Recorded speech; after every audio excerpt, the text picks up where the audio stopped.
The Blokebusters podcast is a proud member of the Pod Bros Network, where you can find us as well as other excellent podcasts such as Sarcasm City, Worst Millennials, and Late Night Gamers at podbros.com. Now sit back, relax, and enjoy another episode of the Blokebusters podcast. Tonight's story is somewhat unique and calls for a different kind of introduction. Who's going off? Today we are canceling the apocalypse! Wait a minute. You ain't heard nothing yet. And this is? Lilu Dallas Multipass. Frankly, my dear, I don't give a damn. Houston, we have a problem. Have you tried turning it off and on again? Gentlemen, you can't fight in here. This is the war room. Now, where was I? Welcome to episode 121 of the Blokebusters podcast. I'm Paul, and today I am joined by the ever-erect Mike Fallek. How are you doing, sir? I'm doing great. I love this new title. It's amazing to me. And I challenge you. I don't challenge you to refute me. Please, just stay away from me. Please don't. Please don't. Yes. Yeah, I'm a filmmaker, documentarian, podcaster, artist, animator, a lot of different things because the world demands all too much of artists in this modern age. So we have to do. And I don't know what else I can do. I could claim to, fix your house. I can't fix your house. I can't fix it. I mean, you can claim to do it. Doesn't mean you actually have to. That's true. I can claim anything I want. Yeah, I'm a licensed electrician. in one location, and just in my house with my Sega Genesis. I'm licensed to do that in this area. I can set up your DVD player. Do you own a DVD player? No. That's it. I actually do. I still have a DVD player. I have so many things that play DVDs in my house, but let's not get too far afield. We've already learned how much we can nerd together. Yes, and I will say right here as well, we actually have enough pre-recording to put out a extra episode, which is what I will do, I think, next week. So I'll put that out a week after this one comes out. So there you go. But yes, so we are going to be talking about your documentary, Telephone Dieting, and I will say the first thing that comes to mind for this was, how the hell did you get the idea for this? So, it started with getting the press rights through lots of different things. I got press passes to a bunch of different food festivals, kind of doing a bunch of different other stories and different things, and we got the press passes first to make something totally different. And what we thought we would do is we would be going to these food festivals and essentially seeing if we could find something about the zeitgeist of these festivals, or trying to find the personality of person that would go to something like this, and maybe even getting into the culture of waiting on lines and things like that. And that's not what it became. What it quickly became was that, you couldn't make a movie about food without getting into bigger issues, which was a crazy idea in itself, that you couldn't just make a movie about food, that there's all these deeper issues in it. And it became this bigger thing of talking to people about food, and feeling like every time I would talk to people in the same country, and in a lot of instances in the same town, and feeling like I was talking to someone from a totally different culture. And it became a thing of how insane and out of hand the world was, or not the world, but the world of food advice was, and to just listen to people with these steadfast convictions, and then to go to an event or to go to a place the next day and be like, wow, this is totally different. And then we ended up bringing in, essentially, telephone dieting was, every time we would hear somebody talk about dieting, it would never be from a book. It would never be from an accredited doctor or medical professional. It would always be from, and in fact, in some instances that we'll get into, people did have advice from doctors and would ignore it. And it would always be from somebody else. And I said, it's like the game Telephone. And then the movie became like Telephone. What I'll do is I'll go around, and when I interview people, I'll tell them stories. And it became about communicating stories, communicating ideas through, and seeing how they would react to it, and then thinking of a new story and bringing that to someone else. And so the movie itself is a game of telephone. If you don't know what that is, we explained it at the beginning of the movie, where you I've learned different areas have different names for it, but essentially you whisper to the person next to you something, and you see how close it is to the original at the end, which it rarely is. Right. We didn't say this in the movie, but so we sort of saw these diets as being like the game of telephone, and we didn't say this in the movie, but I would get information from people and go, some of that sounds true, and I would look into what the actual thing was and how far off they were. One of which was hot dogs. There was a study about a data study, which is different than a regular study, about the correlation between hot dogs and people who got certain types of cancer. And there was a correlation that showed that there might need to be a study into it. And that was compounded with an old technique of preserving hot dogs. And they used to use it to preserve beer, too, that was proven to be cancerous as well. And so this combined into this thing of reinforcing preserved food. And so that was a big inspiration for it, too, this moment with this hot dog thing, where it's like, oh, like some of that's true, but you have it totally wrong. Right.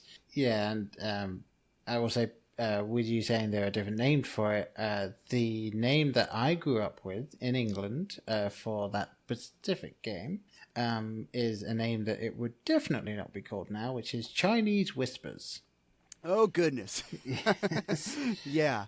Yeah, you'd get on the ground and sit Indian style and play Chinese Whispers, and then we'd all get a lesson in racial intolerance. But yeah, I mean, that shows how old the concept is and how aware people. I mean, it's so offensive, but it shows how aware people have been for a long time about the flaws of communicating things from secondhand sources. Is that it's so old that there's a racist name for it. Yeah, and as you genuinely think about it, like, it's a kid's game, as you say in the film. Like, the entire point of the game is that information passing from person to person, the end of it is like, well, that sounds nothing like what the original message was. And then, for some reason, it feels insane that no one is able to then go, oh, so this fad that you heard about from someone that their friend told you about, that their cousin was sort of like, and they're just like, yeah, this is what it is. Like, yeah. Are you sure?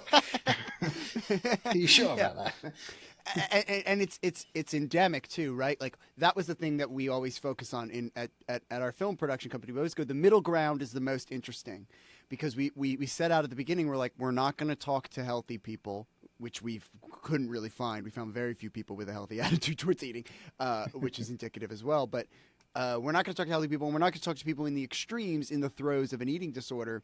And we always sort of focus on the gray. And one thing that we said was, like, the gray here is so universal.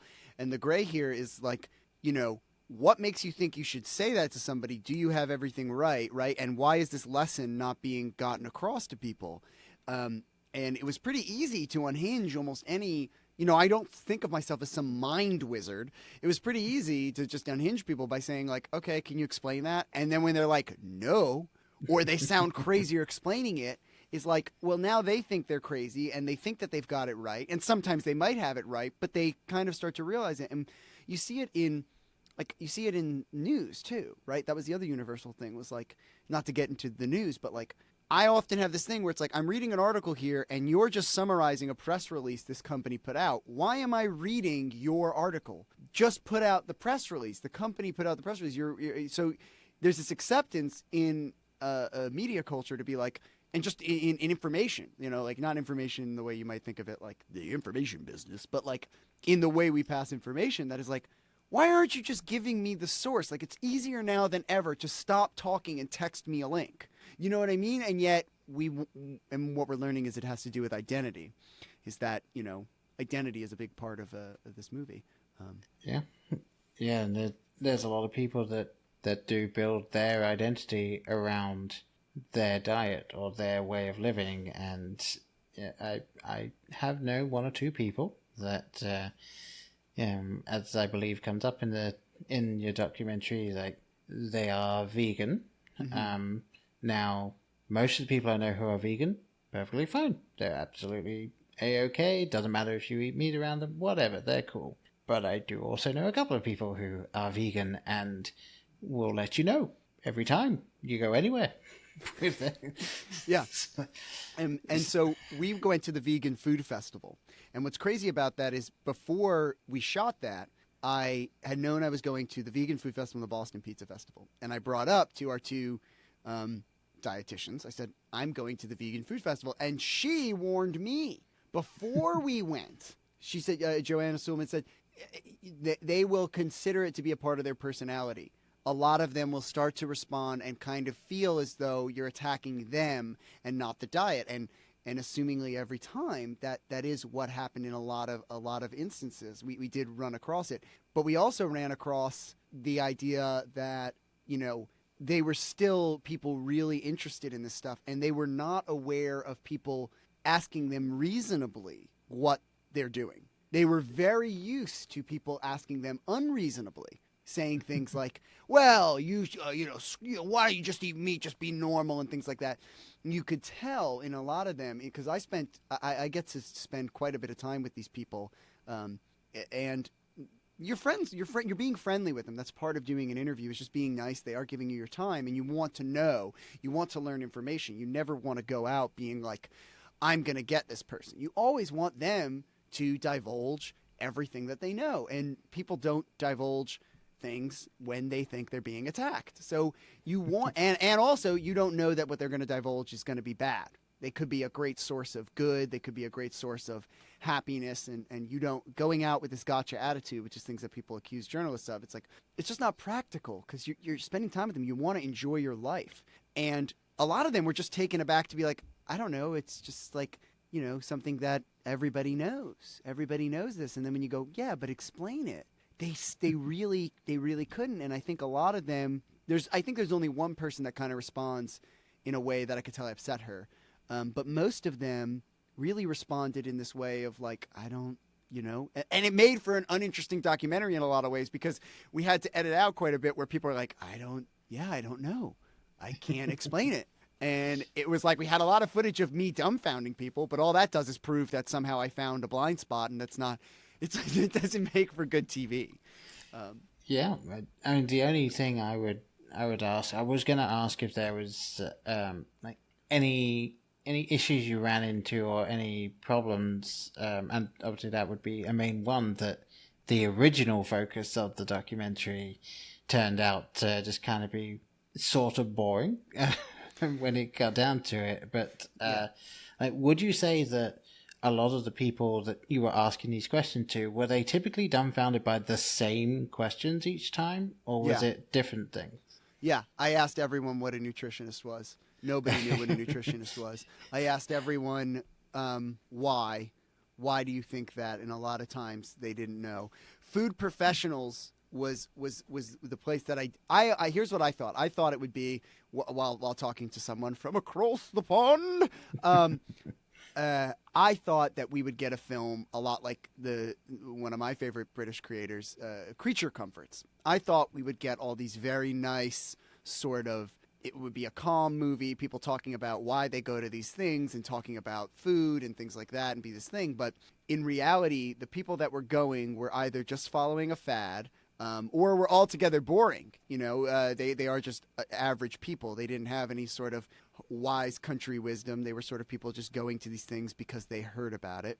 Right. The music was a huge issue. This event, and we talk about it in the movie, but these events are so chill. Like, a lot of times you just pay a certain money and then you get like a certain amount of food, or you're paying cheaper, or you have like a bunch of you have like an easy line and the food is ready, like they're making a ton of it. It's so chill and the vibe is so chill, but the creators of these events really seem to think that it's a party. And that was a big issue for the calmness of it. Was like, I would go in and we knew right away.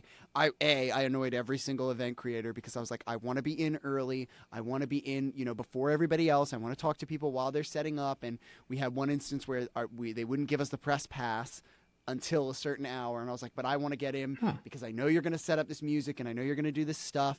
And so we had a limited time to talk to a lot of these people. Or then it became, well, because of the nature of our microphones, we can only interview people on this side because Right. we know our if we set up the mic in the right configuration, we'll cut out the music. Trucks were another issue I didn't consider.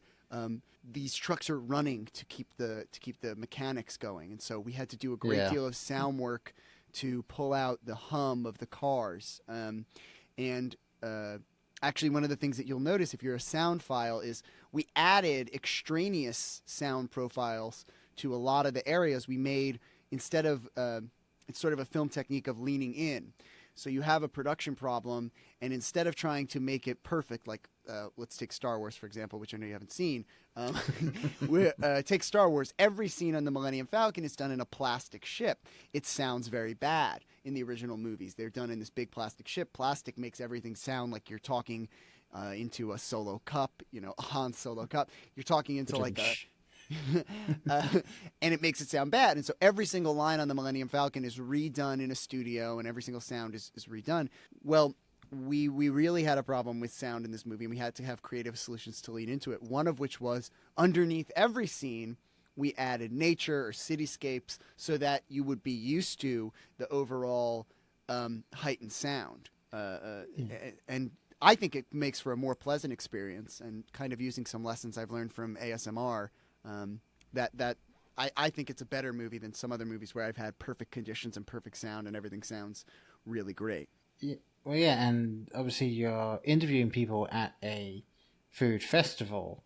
Now, I will say, based on watching it, I couldn't tell that you were interviewing them at a point where there weren't really any crowds there. I mean, there are some things where you can see, okay, it's not that busy, but you can't tell that maybe you're talking to them before it's opened or after they shut down.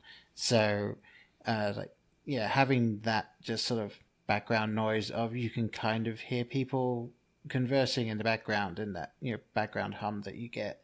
That was definitely something you would expect in that field. And that was something we actually came across that too, where in some instances, because I have an experience in podcast editing and sound editing, I was able to create a cut, and I was like, well, this is a cut with I isolated their voice.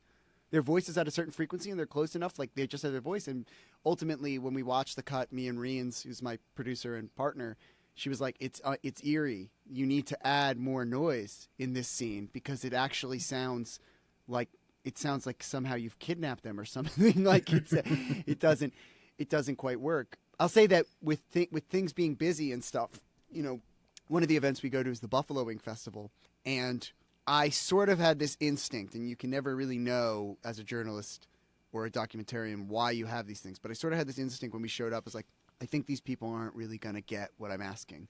Because the main reason we went to Buffalo was for the original idea of the documentary, which was these people sort of obsessed with this culture of going out. I wanted to ask them all about, do you think that, buffalo wing spiciness, this over spiciness, is fetishizing?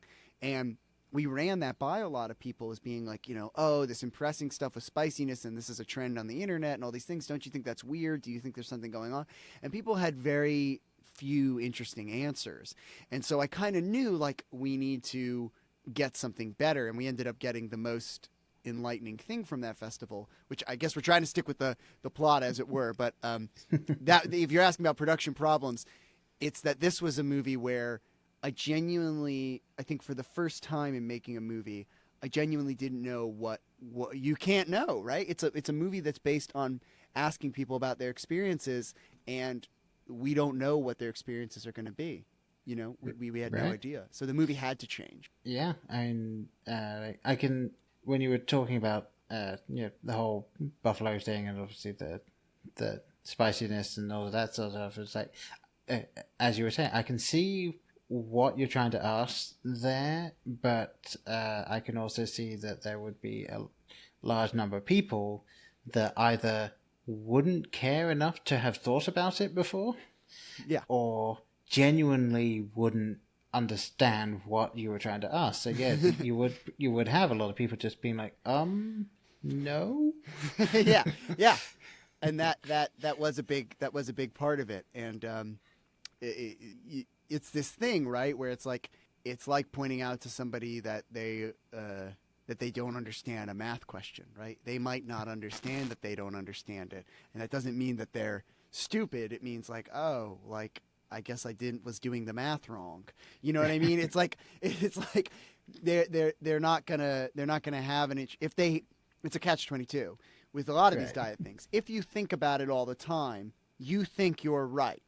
If you think about your diet all the time, you obviously think you're right, which in a lot of cases obviously means you have some issue thinking about your diet all the time. You're at the most risk. But if you don't think about your diet all the time, you're sort of healthy. You have a healthy relationship with food in that you don't think about it as in it doesn't bother you. You've built whatever big good habits.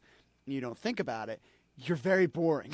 So it's this thing of where which I think we did successfully. You can tell me if we didn't. You have to tread this fine line between humiliating people who are probably in a little bit of not a mental health crisis, but like they're a little bit having a thing that they don't know about, and sort of finding people who are boring. So you have to tread this line between making it interesting without like making people feel foolish, which I think we did a good job of. Yeah, and I will say at this point, we are definitely going to get into quote unquote spoilers. I mean, I think it's fair to say for a documentary. In this documentary, it's fair to say. Yeah, it can be a little difficult to properly talk about a documentary without talking about the whole documentary. But yes, so one thing I really wanted to touch on was it's round about, just about halfway, 2/3 of the way through is when you kind of switch gears to having this idea for a diet product that you make, and it's like when you got to that, I was like, oh, this could go very badly. Because so what? First and foremost, the idea that you had for this, where you came up with this just one thing that they did, and I won't go too much into that so that people can still watch the documentary and see what it did. But did you have any other ideas that were floating around before you were like, no, this is what we're going to go for? That pun came really quickly the slogan rather came really quickly, which was when you with the fake product or real product really was because I have the bag still was when you say you're going to have just one was that idea came out pretty quickly for whatever it was going to be. The idea was like, initially it was everybody's been there where you're like, I'm just going to have one, whatever, a cookie or whatever. You never have just one. And so that pun came out pretty quickly. The idea of what it would be was later. And that came second. So the pun came first because that was just, I found that that's very in my humor, and that's very in Reen's, my partner and my producer's humor of just, have just one. The idea of this insane slogan that you could totally see that people don't know how crazy it is. Oh, absolutely. And I was actually kind of waiting for the tagline in the mock commercial for it, where you would have said something like, you can have just one. Obviously a play on the whole thing of you can't have just one. You can't have you can't have just yeah, we missed it. Yeah. Just one is while we're in the spoilers section, is a bag of air. Yes.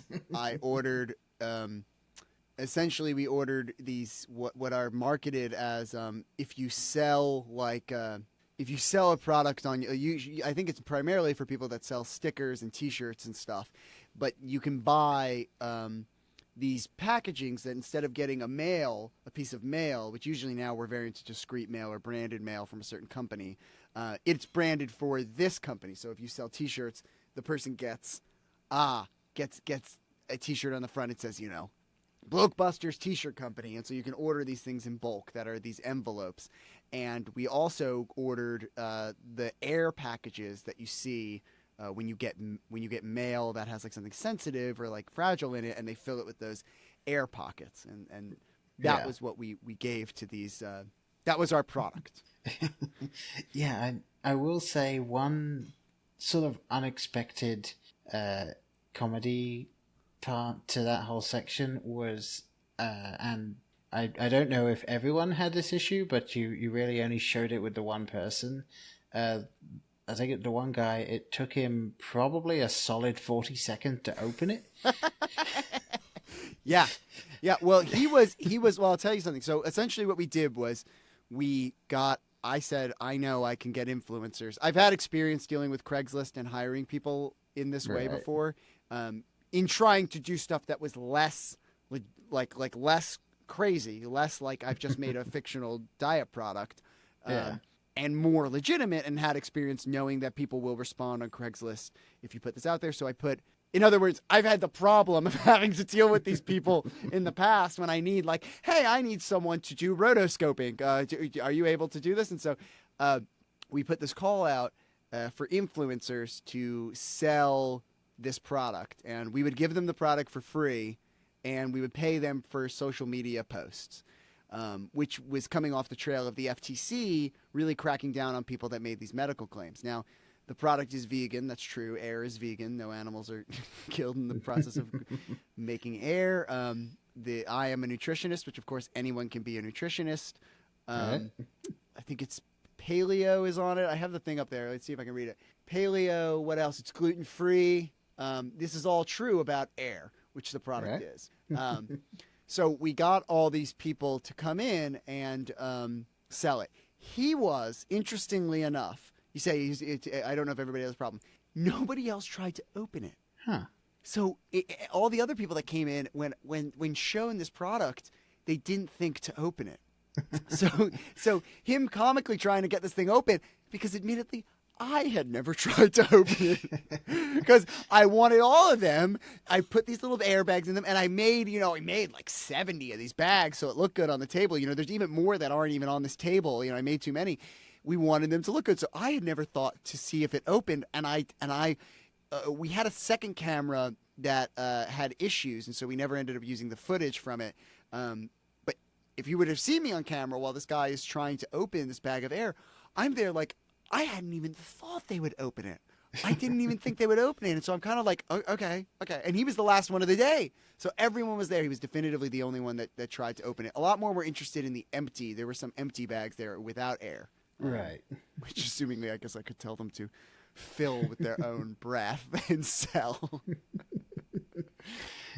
Yeah, that's insane. Then, yeah, I can't believe it took until the last person before someone was like, "I'm gonna see what's in this," because surely, if you're going to try and sell the product, you'd want to see the product. I mean, there are several times where you say like, this is it. It's just this.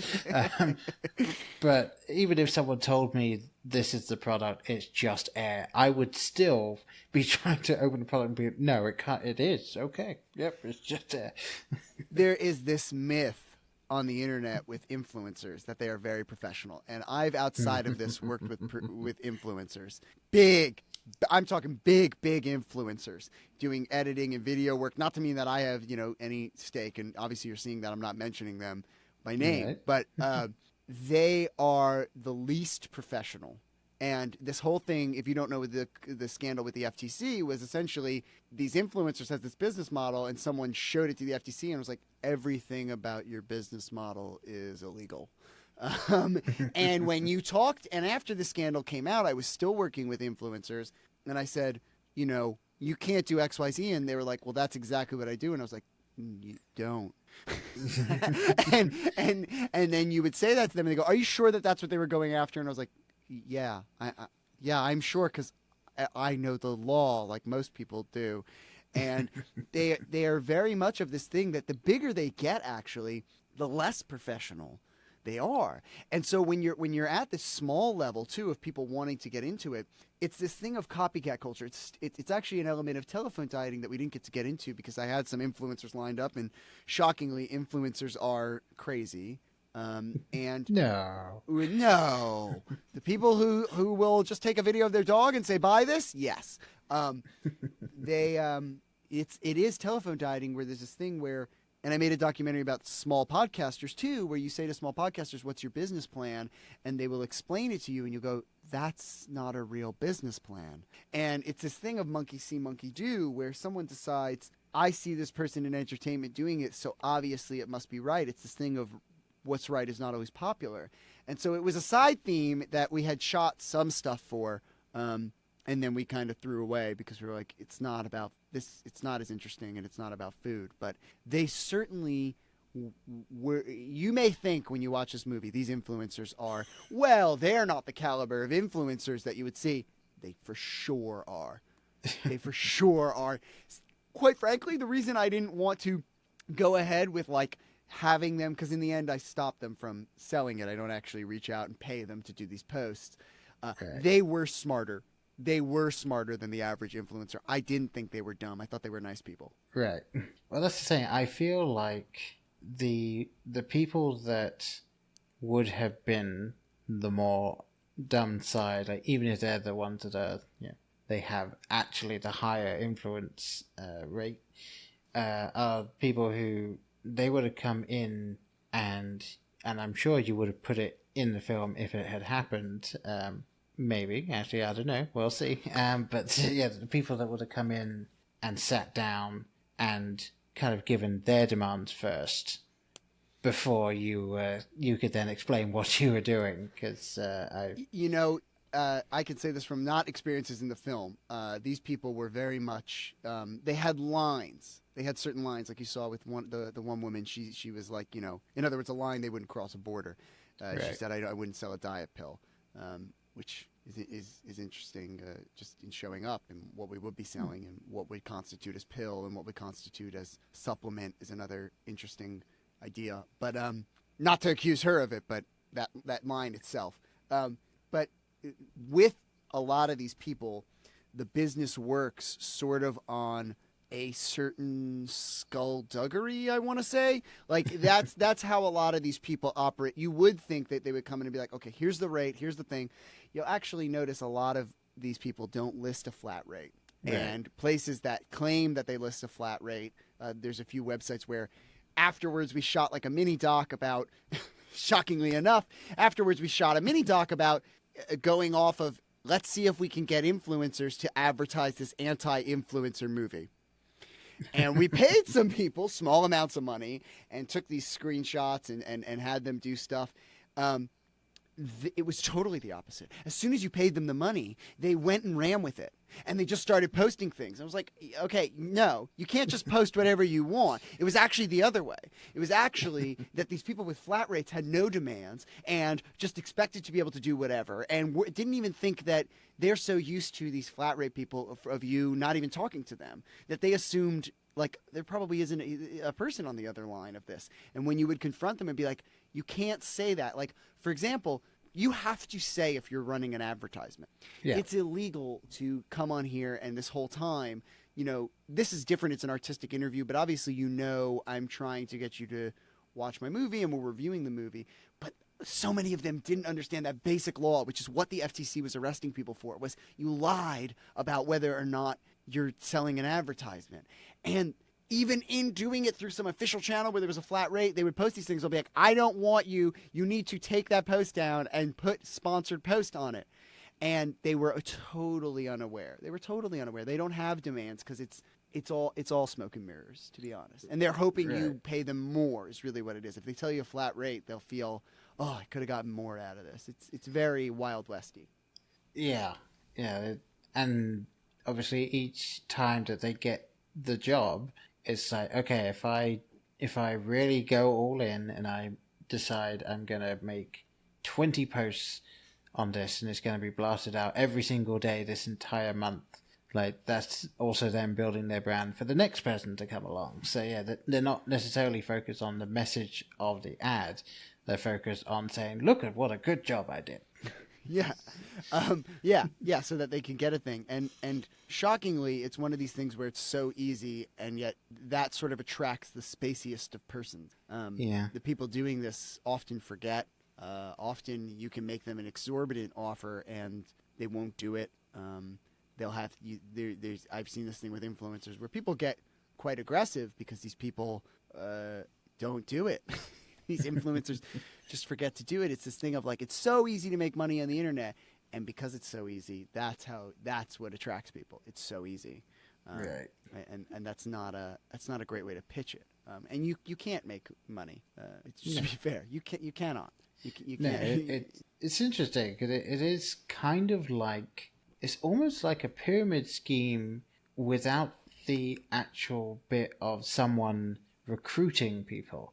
It's more that someone sees the person at the top and then says, yeah, I want to do that. And so they just join. There's no one making them do it. They just do it. Yeah. And it was interesting that one guy who wanted to be an influencer, there's one guy who comes in and he says he wants to get in. They all are sort of on the precipice of wanting to be influencers. But this guy wants to be an influencer. He sees it as a thing. And he had, which we cut out, he had some amazing attitudes about women's body image. He was really outspoken about creating a positive sort of version of the internet, but you could tell he didn't quite know how people made money on the internet. And so there's one guy that comes in and says, I used to work for this cell phone company and I was social media for there. And I was, what do you mean you're social media? And he sort of goes into this thing of, he would just post deals like they would have, like deals that nobody asked him to advertise. And so but at the same time, out of all those people, he was the most successful. It was hard to understand him in a lot of ways, but he was the most successful influencer. He would do this horrible thing you see on the internet where people just tag 1 million people. It's so insufferable. But he was getting paid. He's bad at pitching himself because you can see there's something going on there. But he was getting paid to write the descriptions and hashtags for a certain Instagram website. The other people had never been paid to do anything on the internet. And it was kind of this thing of me trying to build up, like, you've done this before. And he couldn't quite get that he was sort of successful compared to other people. But you see in podcasting too, we get paid to do my podcast. I'm starting a new one. I think by the time this comes out, my new podcast will be out, #Colt. But Hack Thought, we get paid to do it. And when you say to people like, yeah, we get paid minimum wage, but that's better than 90% of podcasters. Yeah. And it's this thing of, if you know your industry, you know how successful you are in what you're doing. And this guy, like you said, it was like a pyramid scheme where you volunteer. He's just out there. He's just starting doing it. He doesn't quite know anything about it. Yeah, he just somehow stumbled up the first rung. Yeah. It's just like, oh, yeah, no, it looks exactly the same for me. It is interesting to, even just that culture, like, I've never understood it. It's not my scene. But fair play to those people that can actually make it work. Now, here's the question that I always ask to people when they say these things. If you have never been on the live stream of an influencer on Instagram, I recommend you do it. I was on one, and it was a friend of a friend, and I'd never been on one because I sort of agree. I really just want to see my friends' pets when I go on the internet. But I want people to see my art, and I see my colleagues' art, and I'm always into that. But other than that, if I'm actually using the social media outside of my business and my profession and my craft, I really just want to see pets. So I'm like you. I wouldn't think to go on some person who's half naked on the internet and look at their feed or a live feed, a live stream. I would recommend you do it just to see what it's like. It's out of this world. It's not out of this world in good, but like, if you're not into this stuff and you watch this, you're like, oh my gosh, these people are from a different planet. These people, I don't live on this planet that this is happening on. I can't live on this planet that this is happening on. But you do. Yeah, kind of the idea of a train wreck. Like, you don't want to look, but you can't help yourself. You're like, what is going on over there? What's important, and like, I have a project going on now that's the thing of it. Look at the comments. Look at the things. They sometimes bring people into the stream. Watch that stuff, and the people that comment and the type of comments are odd. They are odd. And I've said this for years, and this movie inspired the next one too. But I I genuinely don't comment on things. I don't feel a need to it. So you got to think about a person who's making tons of comments. What's going into that psyche of that person? And, you know, like you think, oh, they're an influencer. They get all these different likes. Yeah, but like how many, you as a normal person, how many posts are you liking with, you know, somebody with abs holding up a can of energy drink? Probably not that many. So you got to think there's a whole contingent of people out there that are liking these things that you're not really running into. And it's a weird feeling, if I'm being honest, to feel that this culture is going on in the background. Yeah, and I've never been able to fully understand that side, and probably because I have no interest myself in delving into it. I've never seen it as a possible avenue of mine. I fully admit that my physique does not lend itself to that. Oh, now come on! This is a movie about feeling good about yourself. Now, I would hesitate to encourage anyone to be an influencer, but there's no need for abs to be popular on the internet, everybody. Okay? No, not at all. No. Yes. I don't have abs either. No, yeah, it was what more am of I, a dig at consistently erect? The What was it? there. Ever erect, I think. Ever erect. Because I wanted the alliteration in there. Oh, yes, you're a better writer than me. Yeah, no, I was more going for the stereotype of the young hot person who is the Instagram influencer that their entire life is built around it. Saying, too much work, way too much work. I'd rather just work and get money that way. Yeah. You know, like it's interesting with internet trends too. While we're on it, like for me, an internet trend that I really like in terms of actually just working, like I'm really into industrial hammers. Okay. Where there are these, like you can look up world's largest hammer, and there are certain industries. Like I think one is making like wheel wells for machinery. And they need to use, the only way to do it, it's too big to pour into a mold. So they pour it into a mold initially and then pull out these giant, like, steaming hot cylinders of metal. And they use what's called an industrial hammer. And they are just these giant, I don't know how to describe it other than these giant pistons, these giant things that just slam down. And it's like that's more interesting to me on the internet than, you know, I know I've seen hot people before, and they're doing things that's not very interesting for hot people to do. But a lot of it came down to narcissism too, which is part of it. Which was, you know, towards the end of the film too. It's like you're kind of preying on the idea that you're important to these people. And the current project we're working on, we want to enter. You know, I'm investigating this cult called MGTOW. They're a red pill philosophy. They're, you know, sort of sexist and misogynistic. And oh, goody. Yeah, it's been interesting. A lot of nights of just worrying about these people. But they one of the things that we want to touch on is these influencers and YouTubers and things like that, and a thing called transference, which is in psychology. When you have transference, you have a lot of times when you're in therapy, and I've been in treatment. There's a part where you gain a natural affinity for your therapist. It's a thing that happens, and transference is this thing where you decide that person is your friend, or even more than that. It can go in extreme cases if it's not handled the right way. Right. And these influencers sort of have a narcissistic streak where they go, yeah, I mean, you're seeing more in me than is there, but because it behooves me to make you think that, I don't discourage it. I don't say something like, no, this is just a channel, like I'm not your best friend. That a lot of them are sort of portraying themselves to be like your friend, and like, you know, I'm your confidant and I have the scoop and I can help you. And it is narcissism. If you know about this phenomena, you should not be, you know, preying on people that way. No, yeah, it's just morally, ethically, all of those Elise things. Yeah, all the Elise. Yeah. Well, we're at the ending of the film, where I pay.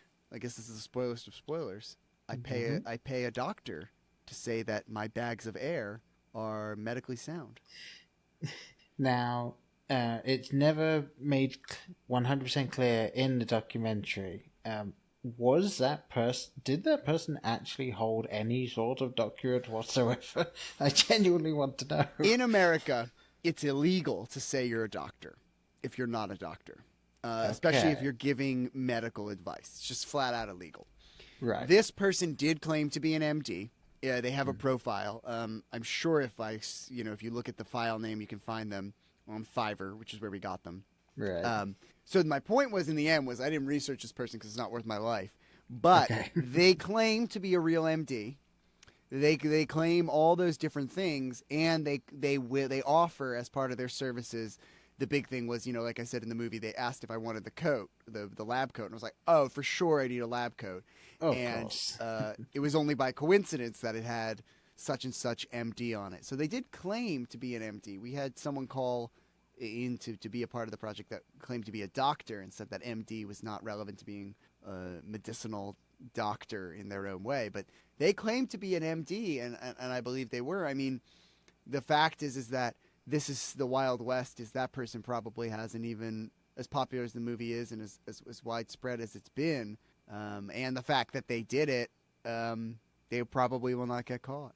That's just the way this works, unless we go and we report them. But even that, we have to do a lot of research to figure out where they actually are and if they're working. If they're not working anymore, if they've just decided to leave medicine, well, what can they do even? Yeah, and yeah, that is something I don't know much about, the legality of the differences between PhD, MD, like when you can take it obviously if you have a PhD, you have that's yours. But MD, is that something that a title that stays with you forever, or is that only when you're practicing? I know you do have to get continuing education. That's part of being. Same with certain other doctorates. You can't claim to be. I don't believe you can claim to be a lawyer for as long as you want.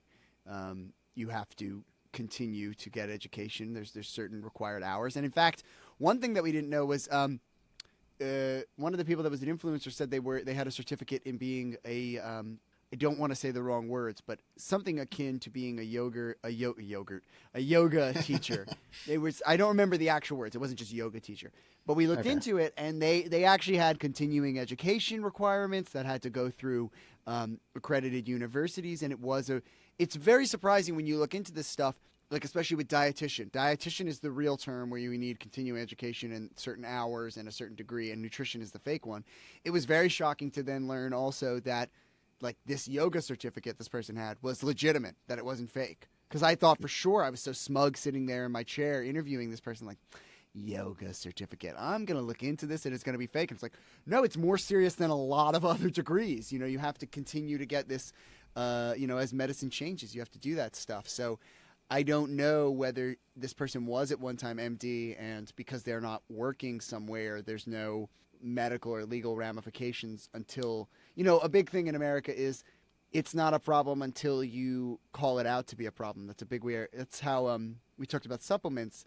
There's a bunch of great documentaries about supplements and steroids. That's how that works as well, is if you will buy something not approved by the FDA, roll the dice, because essentially if the FDA doesn't approve it, it's your own fault, unless you then sue the company. Unless you then say they misrepresented something that's in it, and then of course you have to get a spectrometer to figure out what's in the product and all those things. So there's this level where you have to make a claim first. I know that there are certain other parts of the world where that's not the case. In fact, it's even more protected, where you have to pay somebody else's legal fees to sue them or to bring a case against them unless you're proven correct. It's a weird system, but it does exist out there. Yeah, and I was going to say, I believe John Oliver has done something on specifically that, the whole idea of supplements and FDA approval and what it takes to go into selling those, and that people do it without FDA approval, and you're allowed to do it if you just say that there's even, as long as you don't say it cures cancer, basically you can sell whatever the hell you like, and if people buy it, it's on them. So, yeah. Well, you can even say certain claims, and it's a very. We got into it a little bit in terms of research, but I don't know with cancer, but essentially you can make claims if you have some science behind it. If you've done an independent study and it's not there, you can even if it's a badly done study, there's sort of some. And this is all vague. You can look into. You can go. The FTC has a really great sheet of what you're allowed to do as a medical professional and all those things. I would recommend go looking at it if you're a boring person like me who actually goes to first-hand sources and reads this stuff. But they have a really great sheet about what's legal and what's not legal, and it's interesting because essentially one of the things they say is if you show good. I don't remember the term, but if you show good faith in trying to do science. You can kind of get away with even more than what's there. If you show that you've done an experiment, then even if you don't get FDA approval or you don't whatever, you can make certain claims, but you have to show that you've done some science. So it becomes really dubious. The FTC did some great work in taking down a lot of influencers who just benefited off of this, but it's amazing how misunderstood. I see it almost every day in doing this thing now, is I see someone not understanding what it means to not be approved by the FDA. And honestly, after doing a whole documentary, I don't even understand fully what it takes to get approved by the FDA. Right. You really have to have gone through it or be in that industry to understand it. And it's scary to think even Jonas Ullman saying he was at a place that sold supplements. And he didn't, this is a guy going for his degree. And this place is so narcissistic that and so into themselves that they don't even think hey, that guy's getting a degree. This is an idealistic student, who's just out of college and he knows all the rules. He's just studied them.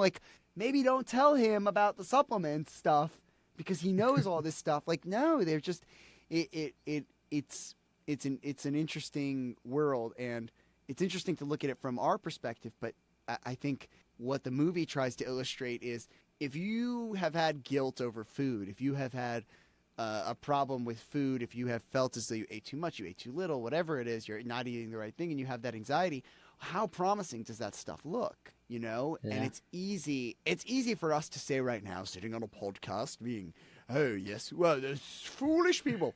But all of us feel rather. Yeah. How silly they think this will solve their problems. But we've all felt gross about our bodies. I think most people do at some point. At what point do you get to where you're like, I'll take this, I'll take that? That's it.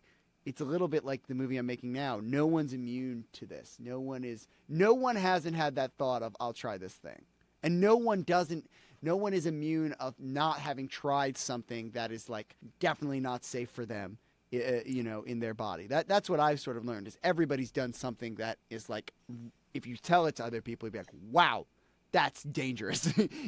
No one hasn't been there because it is hard.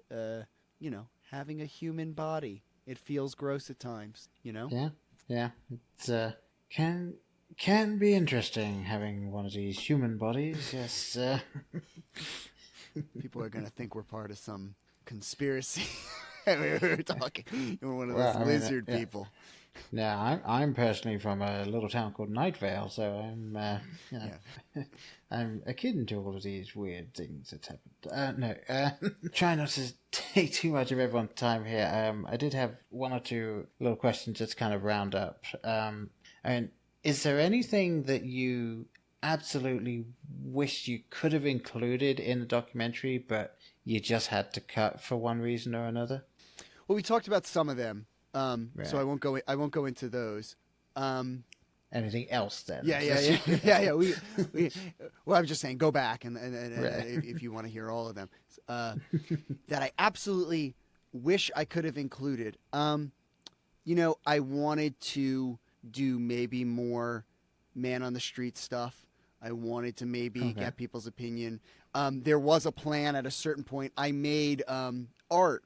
The plan was that the movie was storytelling, and what we would do is we would summarize the whole thing with storytelling. One of the artists that I meet at the Vegan Food Festival creates art with food with art, and I myself am an animator, and I do physical art because I'm trained in stop motion, and so I made these paintings, and I took an old the box that my Mac came in.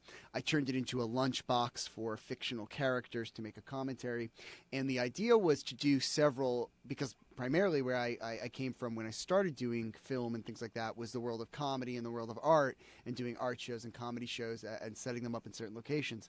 And so the end of the movie was not supposed to be us having this nice moment reacting to these things. The end of the movie was going to be 3 or 4 art events and getting people's reaction to different food arts and doing this man on the street thing.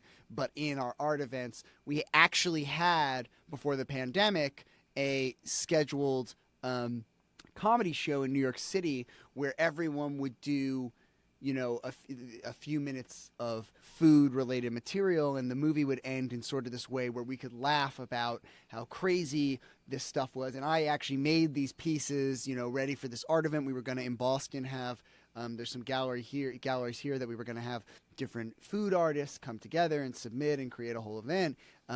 And just via delaying a little bit by the grace of God, in a way, it was delayed, and I then the pandemic happened, and then they became canceled.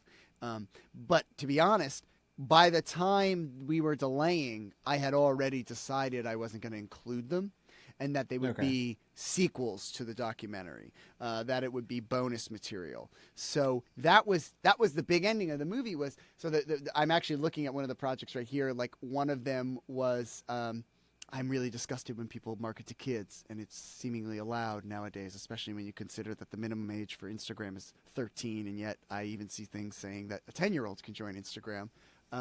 But there was this whole thing where it's like these characters I created, these food characters selling you this thing, and sort of talking about the manipulation of kids in this giant lunchbox made out of this Mac thing, and a cereal box I had painted over that says, eat our fat, and it's like all about like this fat-based cereal product with all these fake logos on it. That would have been really great to get to include, and there were some hilarious bits that these comedians were going to do on camera.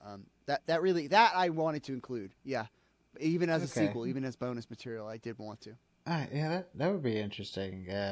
Now I kind of want you to try and get it done as like like via Zoom type thing. Like, how you've seen some of these things recently where they have cast of films reuniting. Oh, the Lord of the Rings one was great. Did you watch that? I did. I watched that one. I also watched for the 10th anniversary, about 90% of the cast of Scott Pilgrim vs. the World got together and read through the script, like somewhat edited for time, but it's an hour and a half long. I'll tell you something. While we're on British stuff, before you and I go into a whole rant again, look around you. I don't know if they do it in the British DVDs, but in the American DVDs, the audio commentary is done by other people, including Michael Cera and Jonah Hill doing the audio commentary for one of the episodes. It's a great find if you can get it. Season 1, not season 2, where they do the whatchamacallit, the sort of a news show version of it. For the season, I've actually never seen the season 2 DVDs. I don't know that they exist. They exist in England, I can tell you that. They probably don't exist over here, I would assume. Hard to know. Yeah, and it's interesting. Also, very quick tangent before we do get back as well. The space DVDs over here in America, they have the audio commentary with like Kevin Smith and I think Quentin Tarantino. And all of those. Whereas in England, we didn't get that. That's really cool, man. That's worth getting. Yeah. Yeah, it was insane when I heard that, and my good friend Brian, who I started this podcast with, still on extended hiatus, he lent that to me so that I could watch that and listen to those. They were very cool to hear. Get my hands on it. I never thought about space, and I don't know why it didn't occur to me. I like those people, and I think that I don't know. Now I got to get it. Now you got something else to my crippling DVD addiction. Cool. So yeah, the final question, we kind of touched on it actually. You were talking about it a little bit. I was just wondering, what was it that led you to ending the documentary with just the two of you sitting down and watching those clips? You know, we wanted to. I think that a lot of movies, especially on dieting, end trying to give you advice and trying to make it seem like they figured stuff out.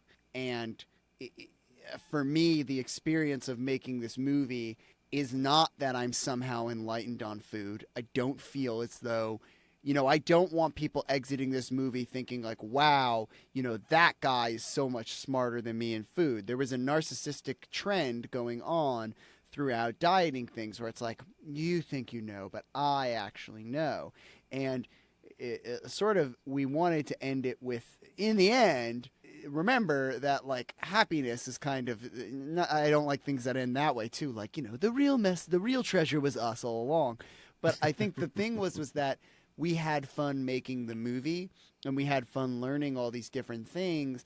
And it was kind of this idea of, the movie was about just being less anxious about these things. And not that I'm your guru or that you somehow will get less anxious from watching it, but just simply that a lot of these things want you to go and do something. A lot of food documentaries want you to do something or want you to start appreciating something. And we wanted to end with us just kind of being like, yeah, and life goes on.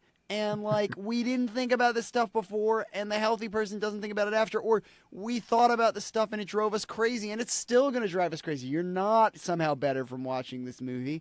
If you have a problem, go get help. If you're, it was meant to kind of show like it should be.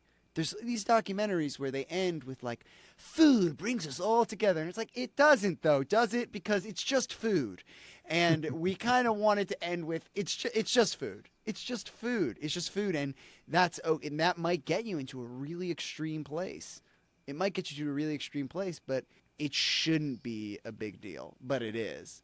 And yet at the same time, like, we should try and salvage or savor the moments actually where you're not thinking about food. And we kind of wanted to end with a little bit of an anti-food thing. It's to be like, because there's these two documentaries, right? There's the thing where it's like, you don't know that your chicken is actually made of my shoes, specifically mine, and then there's the other side where it's like, you have to love food. It's so great. Food is like this precious thing.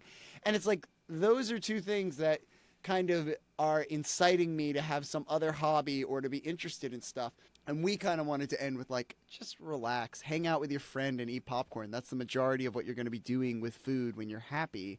And that was really the inspiration. We also had a lot of food that we could mess. I ate all the food in the movie. That's a real thing. I ate every single thing, even when we're throwing stuff at each other, except for the pumpkins, which were display pumpkins. I ate every single thing in the movie. I didn't let any food go to waste. Well, there you go. Well done. Not contributing to the landfill there. Well, you don't know. How do I eat food, right? Yes. I'd say basically if there's any overarching message, it is just sit down, eat food, and watch The Great British Bake Off. Because that's what you need to see when you're watching a cooking show, is the British version of it. I would agree with that. I would agree with that wholeheartedly. That's a big part of our relationship is The Great British Bake Off. We've actually made some of the Paul Hollywood like recipes from the special editions of the Christmas specials and things like that. We've made those breads. Big fan of bread. Well, and why wouldn't you be? All right. Okay, well, with that random tangent at the end there, I'd say we're probably a good jumping off point. So, two things I wanted to do here. Number one was, I believe you have a code that we can actually give to the good people. Well, the good person. The one good person that is able to get to this film on Vimeo. And if you wish to buy it, you can put in this code, and I believe it will only cost $2 to purchase if you put in this one, and it is Bloke44. which is BLOKE44. So, yeah, but also let them know your Twitter, because when we put this out, we're gonna make a special little code. So right now, one person, go get it right quick. You heard it, go get it. Yeah. But go on Twitter if you missed it. Good job. Are you sweaty? Shouldn't be, unless it's unrelated sweat. But otherwise, go to Blockbuster's Twitter, because we're gonna put out a bigger code that won't give you as much of a discount, but we'll get more people will be able to use it. See how this works. We're kind of being our own influencers right now. Yes, and we'll both take our shirts off. Except, you know what? We'll promise not to take our shirts off. How's that? There you go. Yes, I promise not to post a picture of myself in a semi-naked pose. I also take this vow. But yes, you can obviously find us through the social medias. Just search at Blokebusters on Facebook and Twitter and Instagram. You could also email us at theblokes@blokebusters.com if you really want to. If you want to be lovely people and do that. But more importantly, where can people find you? I am currently working on a project to kind of get rid of people on the internet. Not get rid of the people, but get rid of an attitude on the internet that's really been harmful. You can go to #cult.org. That has the current investigation that we're doing. It was really inspired by this project to release as much of our cutting room floor stuff as we can from our project. So we release all the raw footage as we get it. #cult.org. There's a lot of really harmful groups on the internet right now, and we're trying to educate people as to why they happen. So that's really, I usually don't do plugs, but I like this cause a lot, and we're trying to help some people. Go there, get educated, and check it out. Otherwise, probably I'll be retweeting something from the Blokebusters, feed. So I'll be on there. You could just see me there, probably bothering everybody about something they said about a movie. I'm a fan of podcasts. I'm a fan of this podcast. People always say, "Can you listen to my podcast?" I go, "Do you be careful what you wish for?" Because I'll listen to every episode and talk to you about something that you said 121 episodes ago. Well, I would be very, very interested to hear what you had to say on our first year episode, because I guarantee you it sounds nothing like this one. It's already downloaded, so you better get ready.